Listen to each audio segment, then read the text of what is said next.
All right, guys, what's going on? Welcome back to the Reserve Cultural Podcast. Today, me and Nick here with 2023 preview and predictions for the South Carolina Gamecocks. One of the coaching staff, Shane Beamer, 15-11 through 2 years as the lead man.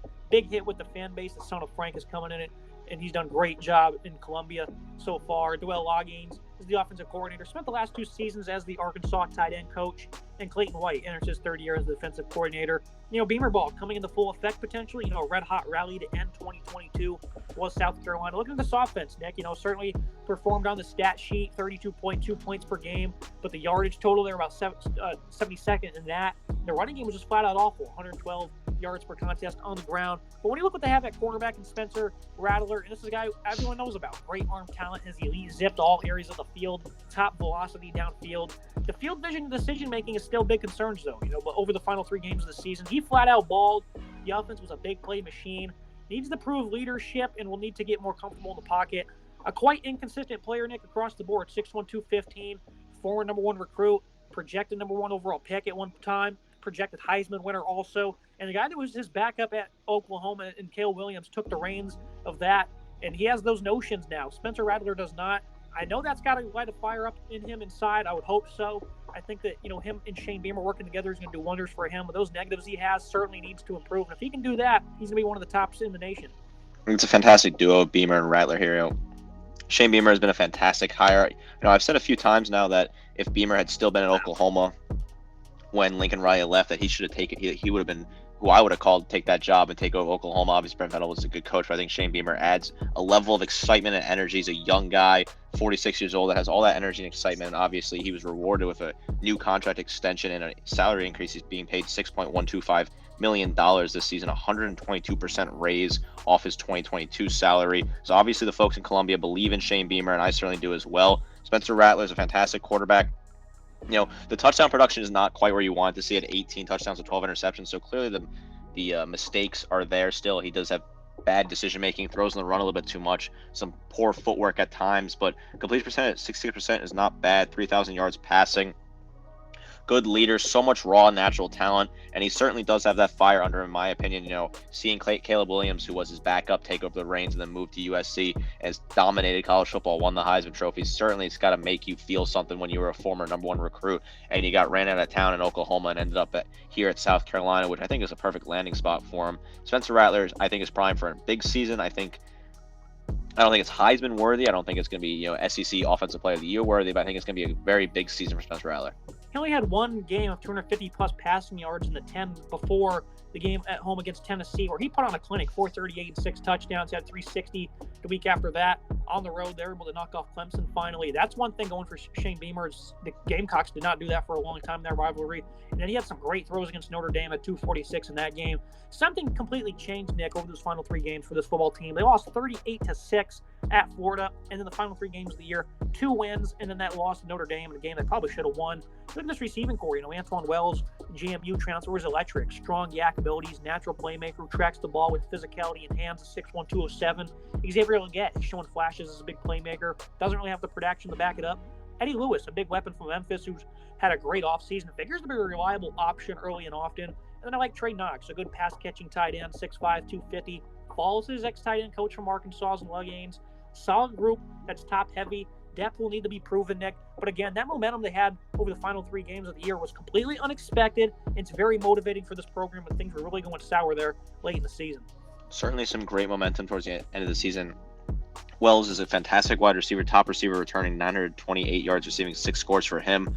Very good number to return. I think when you have that type of returning production, it's good. Juju McDowell, returning running back, not great numbers for him, right? 219 yards on the ground, 3.5 yards per carry, 2 scores. Also involved in the passing game, he had 23 receptions, so a good piece to have. Marion Brown, he had a couple catches for 188 yards. And then you bring in Trey Knox, who I think is a very solid weapon, underrated player. Didn't get used to his full extent at Arkansas. I believe there were some rumors of him having issues with the offensive coordinator at the time. He transfers. Trey Knox is a very hardworking, good tight end. I think he's a perfect fit for this offense. I can't wait to see him be involved. I think he's going to have a huge breakout season.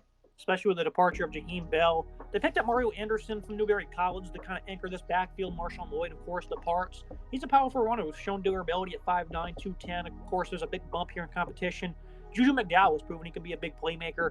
He won't be leaned on to carry the load on a weekly basis, though, with his size. Four-star true freshman Dontavius Braswell figures to make a strong impact. It's going to be a by-committee approach here, it appears. 106 national rushing yards per game, and obviously we're going to talk about the offensive line, where they're 122nd in tackles for loss allowed. The unit was tremendously poor. They added 4 transfers. Nick Garigulo figures to be the most impactful, 6'5", 302. Was a great center for Yale. Jackson Hughes was quite poor left tackle for Charlotte. Does have plenty of experience, though. They added a big specimen at right tackle with Sidney Fugger. He's 6'6", 332.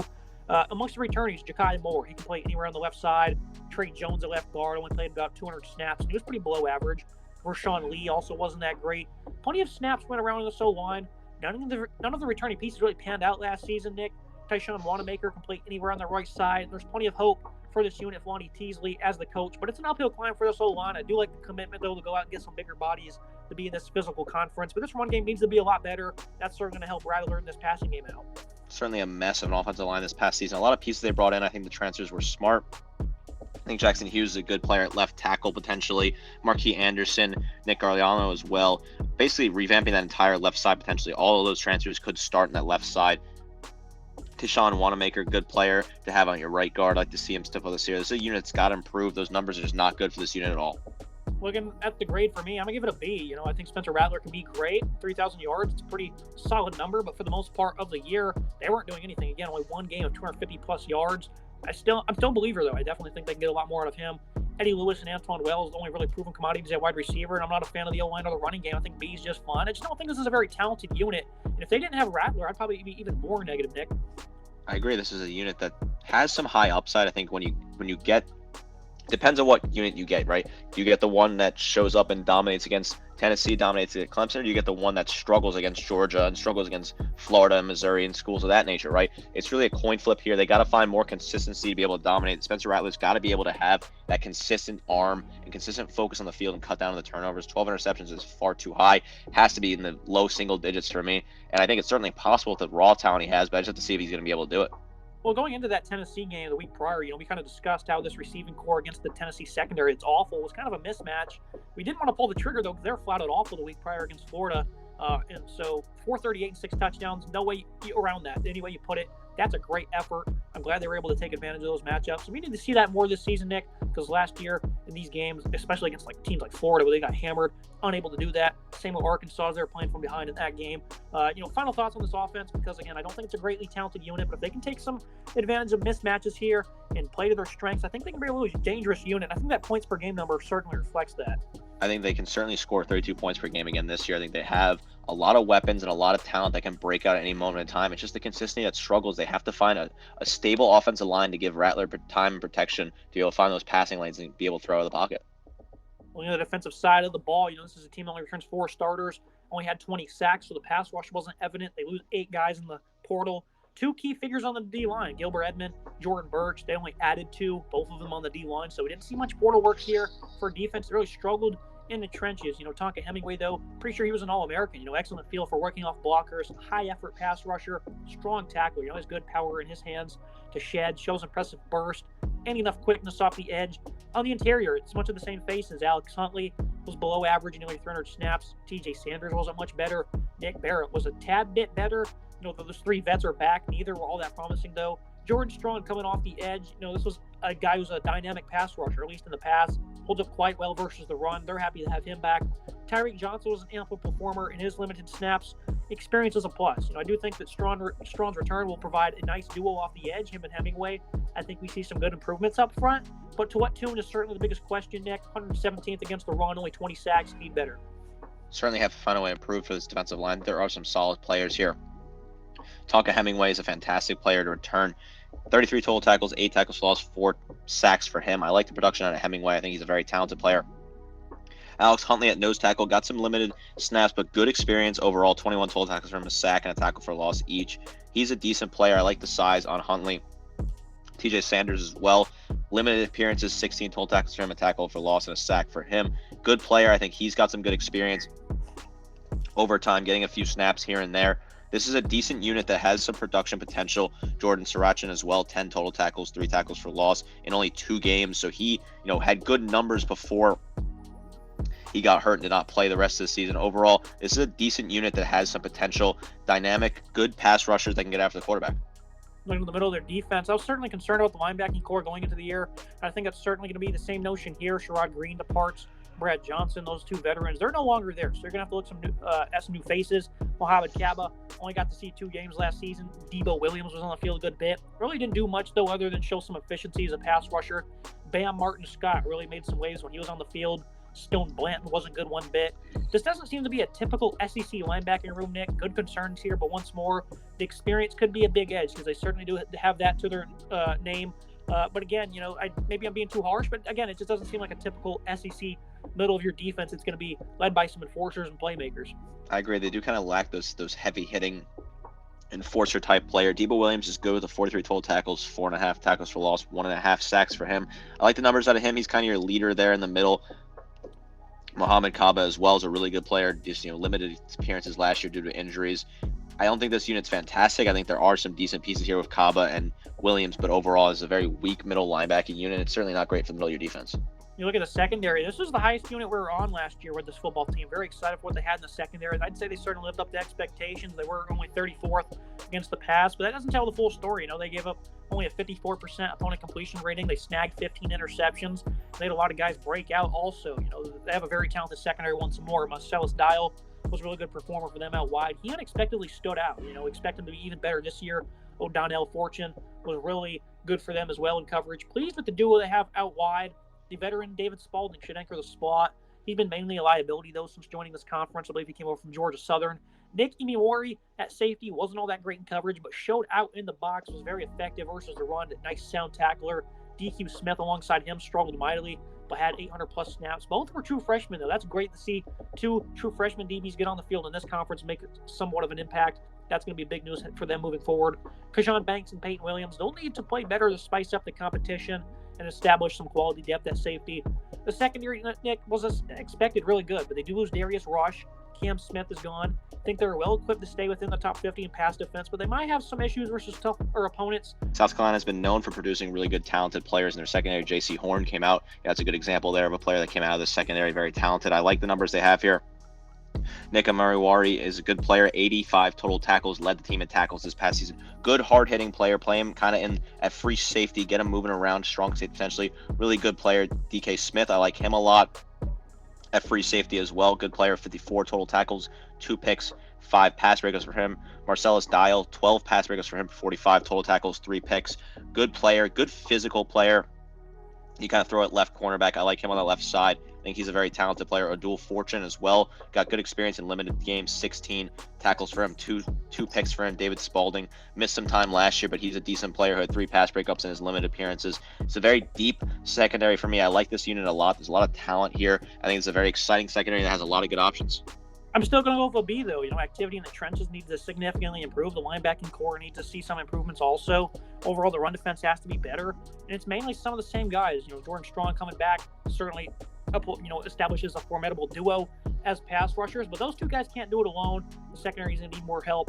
I'm going to go with a B. Maybe that's a little unfair because the secondary really does have some good talent and some high expectations once again. But that's where I'm leaning, Nick. Just B all around for this football team. I think it's a B team, right? That's what it is. This team's just a B average team right now. Shane Beamer is continuing to put the work in and get this team higher. I think this is a great secondary, weighed down by a bad front, well, not bad, but a poor front 7. Interesting defense overall, though. Looking at the schedule preview and prediction, South Carolina fans, I hope they can respectfully tell me otherwise. I just don't think this is that talented of a football team. Everyone loves Shane Beamer. They flat out disappointed last season. They did smash that over kind of like we expected they would. But I picked them to beat Georgia, and they got hammered. I know those are some high expectations, but they should have did better than a 41-point loss at home. They lost by 32 to Florida late in the year also. This team, I love how they played with great heart over the last 3 games versus really good opponents, 3 ranked opponents there. The offense should see some improvements following a big spring. Rattler has to keep that confidence in passing attack, needs to be stronger early and often. The offensive line and the run game have to find a pulse. Defense has good experience. Good secondary improvements all around. By what margin is going to be the biggest question. There's not really anything I can write home about this team other than I think the secondary's good. The rest of the units are pretty iffy. 5-7 for me, Nick. This is an incredibly tough schedule here, and I feel like you can justify losses just about anybody when you're this bad as South Carolina is in the trenches. Again, I love Shane Beamer. Special teams is on point, and I think they certainly have some interesting qualities about them. But I think they're going to lose to Drake May. They're going to get outdueled there in Charlotte. They're not beating Georgia or Tennessee on the road. They're not beating Missouri or A&M.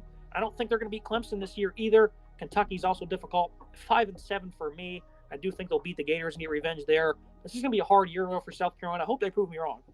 Last year, I picked them to win the East, which is a bit of a foolish pick for me, but I was very high on them, and I had a lot of high expectations, and they certainly showed me in flashes that they could have lived up to potential and won the East. I look at the games against Tennessee and Clemson that show me that they certainly had the talent to win the East last year. They just could not put it together with losses to Missouri and Florida. But this year, I think I'm gonna be careful. I'm gonna be more careful. I think 6-6 is certainly where they're gonna be. I think they're gonna beat A&M on the road. That's my upset here. Outside of that, I think they're going to lose the rest of the games that you agree to. I think 6-6 is where they're going to be. It's tough. Certainly, this is a tough schedule, right? Trips to Columbia, Missouri, trips to College Station against Texas A&M, trips to Georgia and Tennessee. Tough road splits, certainly. Having to play North Carolina in a neutral site in Charlotte is very difficult, kind of a middle ground there, but certainly closer to North Carolina than it is to South Carolina in terms of the campuses.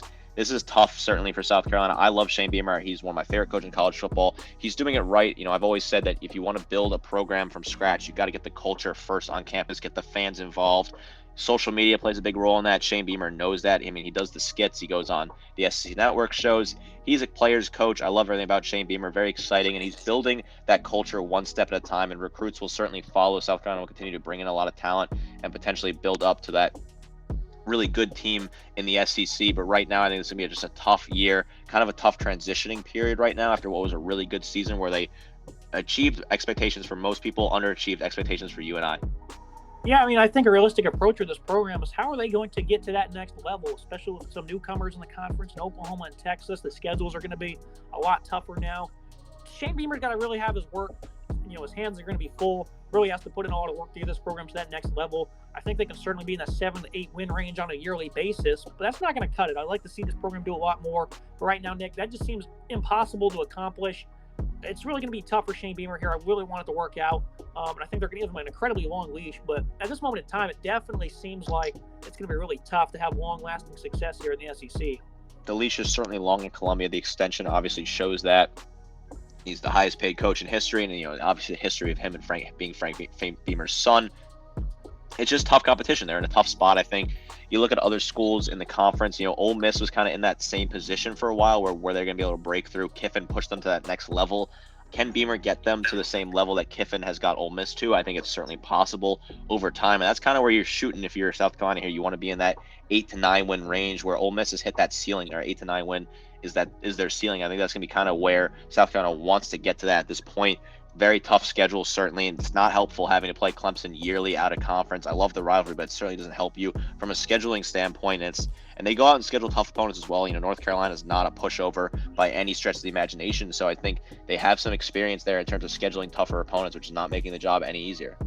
Yeah, it's a good approach. The Ole Miss one that certainly does compete with some of these heavyweights in the conference. They're certainly going to have their crack at a few more over the next couple of years. I think that's it for today's episode. Appreciate joining me, Nick. Gamecock fans will probably not be happy with this. I think it's a realistic approach. Again, I'm rooting for success. I'd love to see this team even in the playoff or win a national championship. Love to see this fan base happy.